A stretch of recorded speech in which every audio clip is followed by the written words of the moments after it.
Hello friends, this is Nikhil. सबसे पहले मैं आप सभी को धन्यवाद ज्ञापित करता हूँ कि कल के वीडियो में मुझे इतना सराहा गया। इसके लिए तहे दिल से आपका धन्यवाद। आइए दोस्तों, आज एक नए टॉपिक की ओर अपन बढ़ने जा रहे हैं। आज का टॉपिक है आवश्यकता पदानुक्रमिक सिद्धांत, जो कि अब्राहम मैस्लो ने दिया था 1954 में। इस आवश्यकता पदानुक्रमिक सिद्धांत को पढ़ने से पहले यह जानना ज़रूरी है कि यह बिंदु किस बिंदु से जुड़ा हुआ है। तो आइए वह जान लेते हैं अपन। देखिए दोस्तों, यह अभिप्रेरणा के तत्व से जुड़ा हुआ टॉपिक है, जिसमें अपन पढ़ते हैं नीड, ड्राइव और इंसेंटिव, जिसमें अपन 3 बिंदुओं को जानने की कोशिश करेंगे। जिसके अंतर्गत पहला पॉइंट है अपने पास आवश्यकता, सेकंड है चालक, थर्ड है उद्दीपन या प्रोत्साहन। किसी भी वस्तु की कमी या अति को अपन क्या कहते हैं? आवश्यकता। जैसे नींद, काम, पानी, भोजन इत्यादि।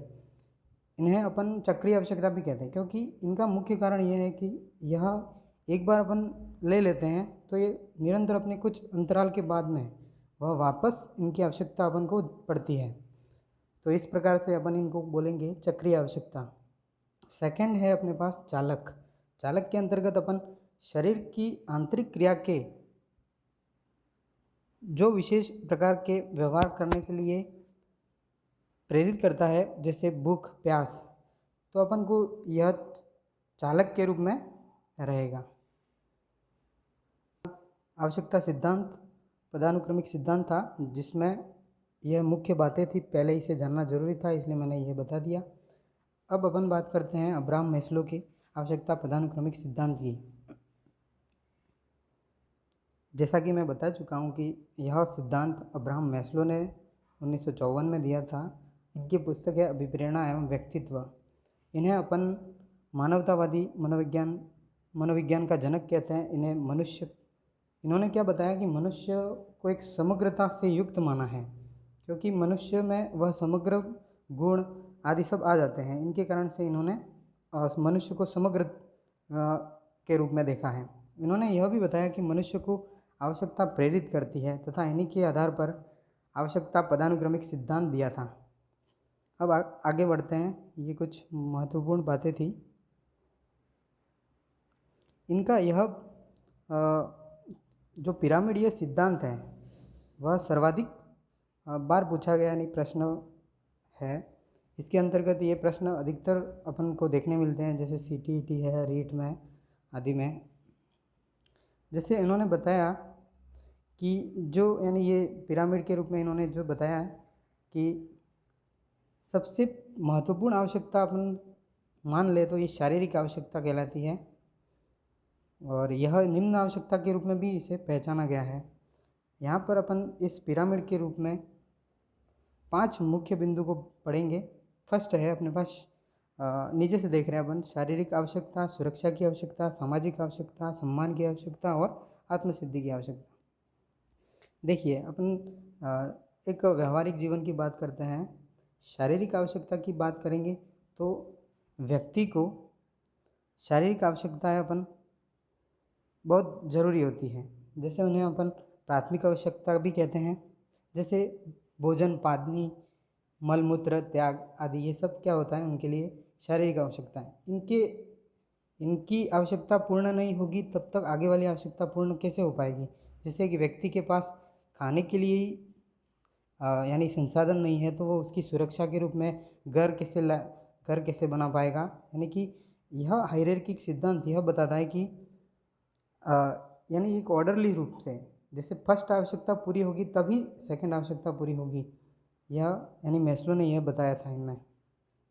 थर्ड चीज़ अपन सेकंड चीज़ देखते हैं। शारीरिक आवश्यकता की अपन ने बात कर ली थी, अब सुरक्षा की आवश्यकता की बात कर लें। LIC और ये सब जो भी अपन बैंक में पैसा जमा करा रहे हैं, ये सब मकान है, ये सब सुरक्षा की आवश्यकता है।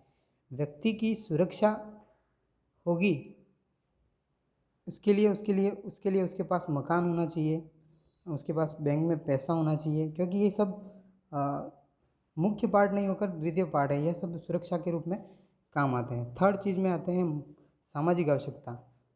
सामाजिक आवश्यकता में व्यक्ति के पास जब खाने के लिए सब संसाधन है, सुरक्षा है, उसके पास घर है, मकान है, तो वह अपनी चेष्टा बढ़ाएगा और अपनी आवश्यकता को और बढ़ाकर प्रेम, संबंध और समाज की ओर बढ़ेगा।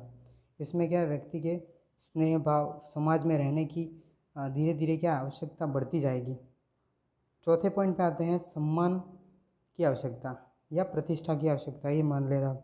तो इस बिंदु के अंतर्गत अपन प्रभुत्वता, आदर, प्रशंसा, प्रतिष्ठा आदि को देखते हैं। और लास्ट जो ये आत्मसिद्धि की आवश्यकता है, यह आंतरिक योग्यता, शक्तियों को पहचान लेने की एक अवस्था है। यानी कि इस स्तर तक केवल 3% लोग ही पहुंच पाते हैं। इन्होंने दो चीज़ें और बताई थी, डीमोटिवेशन और बी मोटिवेशन। डीमोटिवेशन का अर्थ है यह व्यक्ति में आत्मसिद्धि के स्तर। डीमोटिवेशन और बी मोटिवेशन को पढ़ने के लिए अपन वापस पिछली स्लाइड में जा रहे हैं। इस स्लाइड में देखते हैं अपन कि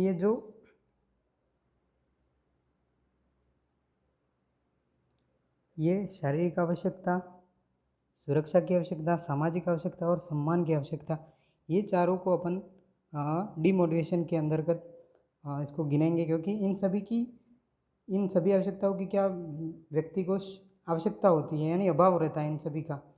देखो, ये शारीरिक आवश्यकता क्या है, अभाव रहेगा जीवन में, सुरक्षा की आवश्यकता का भी अभाव रहेगा, सामाजिक आवश्यकता का भी अभाव रहेगा, क्योंकि ये व्यक्ति के शरीर में नहीं पाई जाती। जबकि जो बी मोटिवेशन के अंतर्गत अपन उस चीज़ को देखते हैं जहाँ पर अपन व्यक्ति के अंतर्गत जो शरीर में ही उसकी आत्मसिद्धि है, लेकिन वो पहचान बाद में पाता है। तो यह उसकी आत्मसिद्धि की अवस्था को अपन क्या कहते हैं, बाद में पहचानता है। तो यह अवस्था आते आते उसमें एक टाइम लगता है। देखिए, अब्राहम मैस्लो ने इसके बारे में एक बात बताई थी कि ये सब जो आत्मसिद्धि की अवस्था तक जाने के लिए व्यक्ति में जो उसकी काल्पनिक बेड़िया, उसको लगता है कि ये परिस्थिति बहुत विपरीत है, लेकिन जब वह व्यक्ति आत्मसिद्धि की अवस्था को प्राप्त कर लेता है तो उसके लिए वह सब कठिनाई एकदम सरल सी साबित हो जाती है, सरल हो जाती है, क्योंकि उसने अपनी आत्मसिद्धि कर लिया। जैसे आप रीट को क्लियर करने के लिए अपने पूरे अथक प्रयास करते जा रहे हैं, और एक टाइम आएगा जब आप सिद्धि कर लेंगे इस चीज़ों में, इन सभी टॉपिक्स पे, तो क्या होगा कि आप उस गोल के लिए एकदम आपकी कठिनाई एकदम कम हो जाएगी एक टाइम पर आके। तो यह सब मैस्लो ने यही बताया था कि आत्मसिद्धि को जब प्राप्त कर लेता है व्यक्ति, तो उसकी अंदर की शक्तियाँ पहचान लिया उसने, तो वो सब अब डर मुक्त होकर अपनी कठिनाई को एकदम ऊपर से हावी होकर अब काम करेगा, और ये उसके लिए सरल हो जाएंगी। तो इस प्रकार से ये आवश्यकता पदानुक्रमिक सिद्धांत था। दोस्तों, अगर पसंद आए तो इसे लाइक, शेयर एंड सब्सक्राइब ज़रूर करिएगा, और आगे भेजते रहिएगा अपने दोस्तों को।